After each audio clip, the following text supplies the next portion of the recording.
Oi, pessoal, tudo bom? Enfim, nós estamos aqui para a nossa 28ª semana de aula nesse modelo, né, online. Nessa semana, dando sequência ao nosso conteúdo do terceiro trimestre, para as turmas do terceiro ano, nós vamos trabalhar um pouquinho mais a respeito da arte no período clássico da filosofia da sociedade grega. Hoje nós vamos ter um gênero fundamental da cultura grega que terá desdobramentos significativos a ponto que nós podemos, sem dúvidas, né, concluir que esse gênero artístico é responsável por influenciar grandiosamente o modo em que nós, ocidentais, compreendemos a arte no contexto do teatro e do cinema. Então, nós vamos falar sobre a tragédia. A tragédia, ela acaba por ser um dos gêneros que, embora tenha passado aí mais ou menos entre 2.500, 2.600 anos das encenações na grande Acrópole, nós ainda temos hoje grandes espetáculos baseados nessas narrativas. Nós vamos encontrar na história dos espetáculos atenienses, do espetáculo grego, grandes escritores, né, grandes produtores trágicos. Nós temos aí Sófocles, Eurípides, Ésquilo, Aristófanes. Nós temos personagens como Édipo, o rei. Nós temos Antígona, que sempre encenados vão levar a plateia a uma reflexão a respeito de situações cotidianas. Então, de certo modo, a tragédia, ela, no momento em que ela é encenada, o espetáculo é encenado, ela traz elementos que vão despertar o grego, né, o homem clássico dessa sociedade, o homem dessa sociedade clássica, para então um espírito que virá a ser desenvolvido e melhor compreendido a partir da filosofia, que é o espírito crítico, o espírito indagador, o espírito não conformado com as circunstâncias e com os desdobramentos das circunstâncias. Para alguns estudiosos, especialmente, né, eu quero destacar aqui o Vernant e o Pierre Vidal, ambos vão fazer importantes observações desse período sobre o Vernant, especialmente. Ele é um grande estudioso do pensamento clássico, né, grego. Ele vai sugerir que a tragédia ela tenha sido um movimento entre o período mítico, aquele período no qual se acredita num conhecimento pautado em dogmas, pautado na autoridade dos deuses, e a filosofia, né, o surgimento da filosofia, como também o surgimento da polis, e de um conhecimento pautado, então, na racionalidade, em algo que vai dar sentido para o homem em seu mundo concreto. A tragédia está nesse meio. Porque nós podemos, de certa maneira, considerar esse adendo. O Ésquilo, Sófocles, né, e os outros trágicos, eles vão encenar narrativas míticas, mas essas narrativas, ao serem encenadas, ganham elementos que na narrativa tradicional do mito não é presente, não está presente. Então, primeira coisa, né? A tragédia, ela insere um coro. Esse coro é composto por pessoas comuns. Então, nós temos aí a participação do povo na tragédia. Então, nós temos o anunciar de um contexto político em que o povo faz parte. Nós temos também na figura do protagonista da tragédia, que é o herói, esse sujeito o qual está sobre ele todas as qualidades desejáveis do homem comum. Ele é belo, ele é forte, ele é semideus muitas vezes, ele tem uma relação de afeição por um deus ou outro. Claro que também a gente vai encontrar que ao mesmo tempo que esse herói tem a afeição de um deus ou outro, ele tem o que? A repulsa de outro. Então, o herói, ele muitas vezes é como se ele habitasse um jogo de tabuleiro em que dois deuses estão manipulando esse tabuleiro, no qual ele é a peça central, né? E todas as ações são designadas pela vontade dos deuses. Só que aparece algo nesse herói, né, como característica desse herói, como um traço de personalidade desse herói, algo que não aparece nas narrativas anteriores, no período em que o mito ele era narrado como um dogma, que é um desejo do herói, uma vontade do herói em questionar a resolução dada àquela situação na qual ele vivencia. Então, o herói, de certa forma, ele acaba por participar dos eventos, os quais ele é o personagem principal, mas ele é capaz de demonstrar o seu contragosto, mesmo quando os deuses, e ele tem ciência disso, se manifestam. Então esse momento, é um momento no qual o próprio Vernon vai sugerir que está esse homem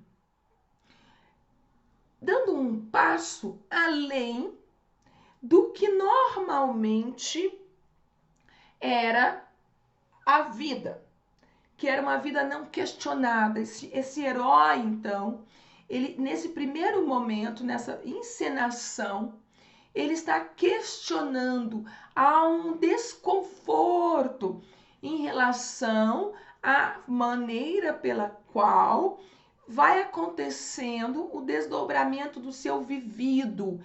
Ele não se conforma.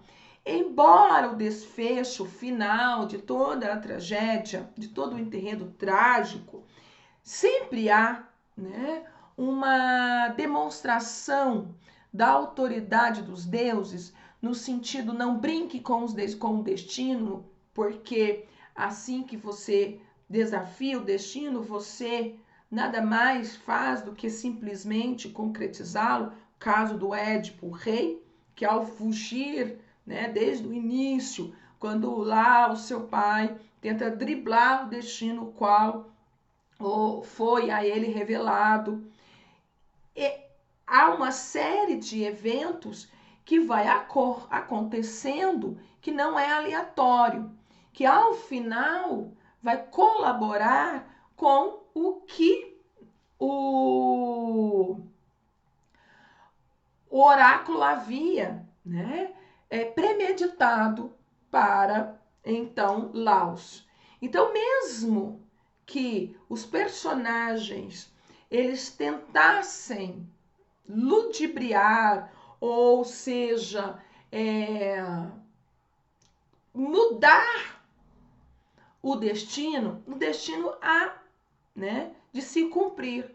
Mas há uma força nesses personagens que é um primeiro passo para a adquirição de uma liberdade, de uma autonomia, de uma realização da vontade, que é demonstrar uma resistência, um questionamento diante dos fatos. Então, isso é, segundo os historiadores, no caso aqui nós estamos usando especialmente a abordagem feita por Jean-Pierre Vernant, um passo para o que virá a ser a filosofia.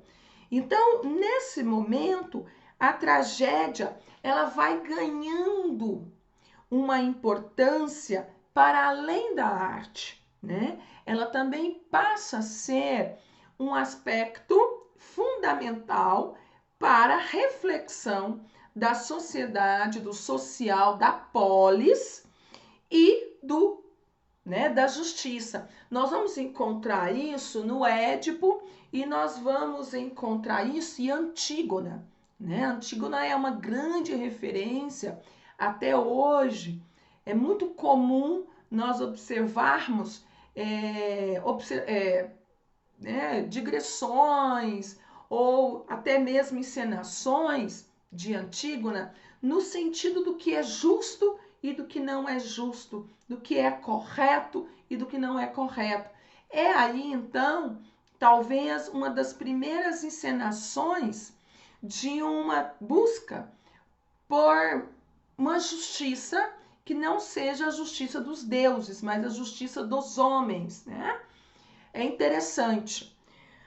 Então, nesse momento que nós estamos falando da tragédia, nós estamos também observando que há uma relação do que está sendo encenado com o espectador.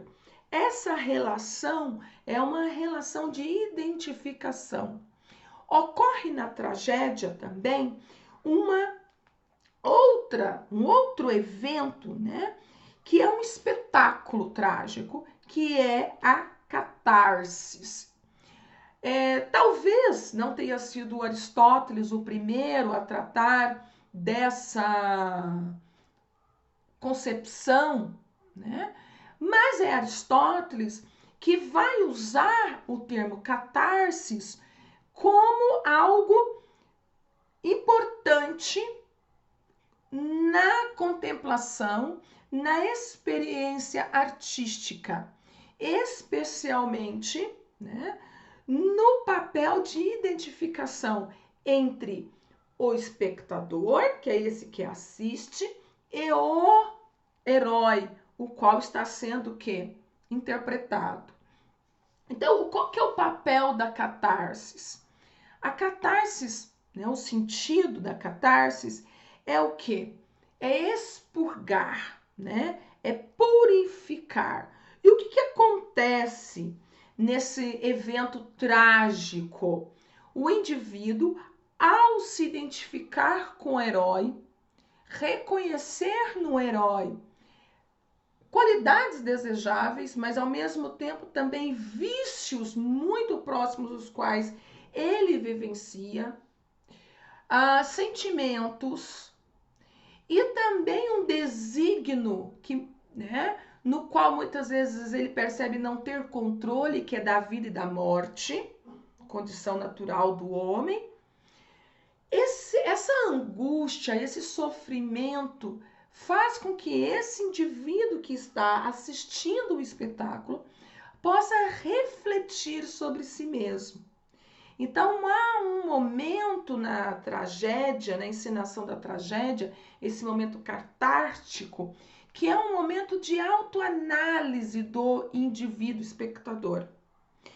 E quando esse espectador ele é capaz de levar a sua consciência numa autoanálise, segundo Aristóteles, há um apaziguamento do espírito, da alma, da psique, há um reencontro do espectador com ele mesmo, uma autoanálise, um exame de si mesmo. E isso leva a uma forma, né, ou um dos importantes aspectos da educação do caráter. Então, aqui é quando nós percebemos, identificamos que para Aristóteles existe o quê? Existe uma função educadora na arte, e especialmente quando há essa relação entre o sujeito e aquilo que está posto em sua frente, o objeto. Então, os atenienses tinham esse hábito de frequentar as festas dionisíacas, e essas festas tinham, né, então, essas encenações, e esse era a apoteose, né, dos eventos, que eram as encenações. Essas encenações, especialmente, eu vou dar aqui, né, um destaque para o Ésquilo, demonstra que há um jogo de poder entre os deuses, né, representado então pela concretização das profecias, né, dos oráculos, mas há também uma resistência do protagonista, do homem. Então, o Ésquilo está fazendo aqui, né, que há uma relação entre o homem e Deus e os deuses, no sentido de compreender e regular a sua própria existência. Então, esse tempo, no qual nós podemos denominar como arcaico, embora a vontade não seja algo natural, inato no homem, ele está surgindo e está levando o homem a questionar. O primeiro passo para o exercício filosófico, né? Analisar, reconhecer. Então, nós podemos concluir brevemente, né, que a lógica da tragédia, que é esse jogar, né, do tabuleiro, não é jogado num único tabuleiro, não é no único tabuleiro dos homens. Aí tem, né, o tabuleiro dos deuses e o tabuleiro humano. Há uma lógica ambígua, tá? Em que o mito, né, ele vai sendo questionado.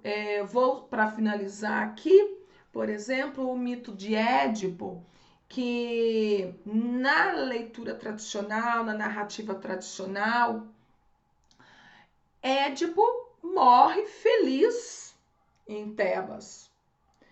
Na narrativa do Édipo rei, né, de Sófocles, o que acontece?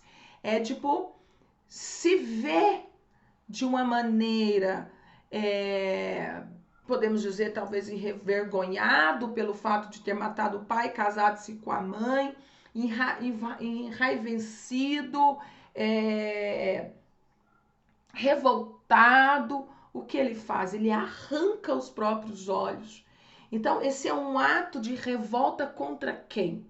Não é só contra o destino, é contra os desígnios ditados pelos deuses, né? Por não permitir que as suas escolhas o livrasse do destino tão cruel. Então, a tragédia aí, ela exerce um papel tanto artístico, como também ela vai preparando o homem grego desse período para a instituição social. Perfeito? Espero que tenha ficado claro, e caso contrário, né, a gente tira as dúvidas que possam ter permanecido aí na nossa videoaula da semana, e também é importante que vocês consultem lá a parte teórica que está disponível na nossa sala virtual. Perfeito? Abraços para vocês!